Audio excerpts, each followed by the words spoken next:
Bismillahirrahmanirrahim. Assalamualaikum warahmatullahi wabarakatuh.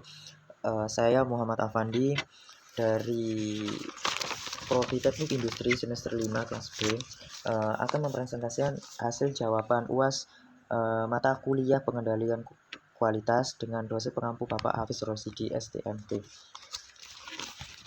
Langsung saja untuk jawaban UAS pengendalian proses nomor 1, yaitu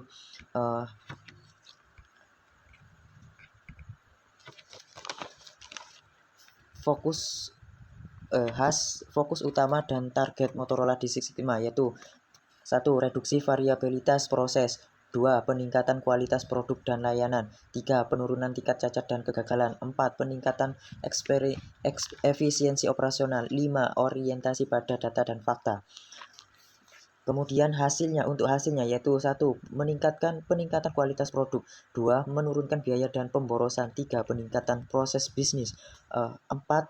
Peningkatan tingkat Six Sigma, 5. Kepuasan pelanggan yang meningkat, 6.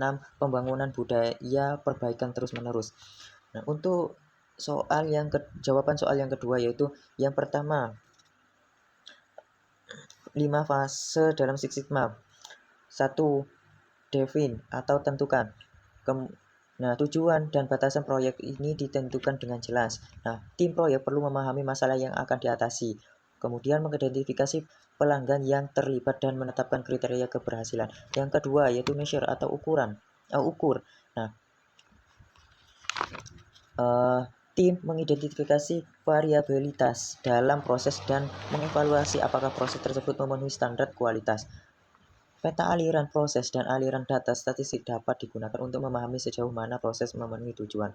Yang ketiga yaitu fase analisis. Tim menganalisis data yang telah dikumpulkan untuk mengidentifikasi akar penyebab masalah.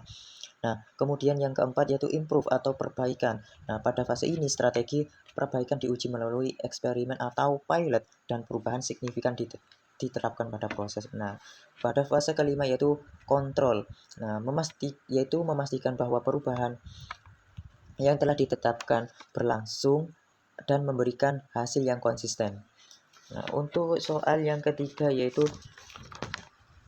5 standar kualitas yang menjadi rujukan perusahaan sektor makanan dan minuman dalam menjamin kualitas produk. Yang pertama yaitu HACCP. HACCP ini singkatan dari Hazard Analysis and Critical Control Point.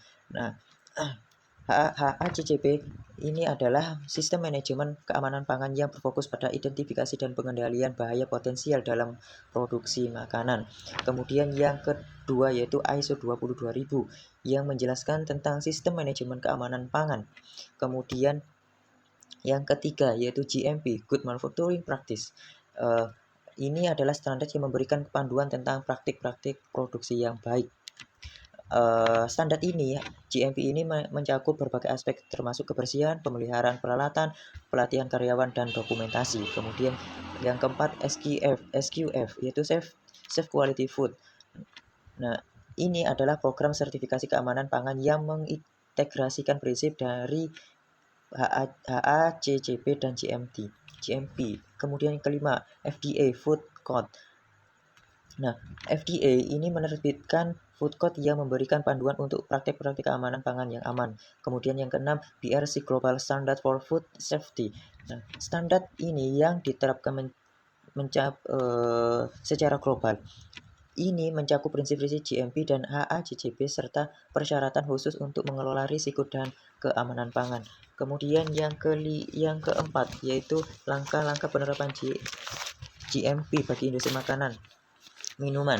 Yang pertama, pendidikan dan pelatihan karyawan. Yang kedua, pemilihan dan desain fasilitas yang sesuai. Yang ketiga, pengelolaan bahan baku. Yang keempat, prosedur kebersihan dan sanitasi. Yang kelima, pengendalian kualitas dan pengujian. Keenam, pemantauan suhu dan lingkungan.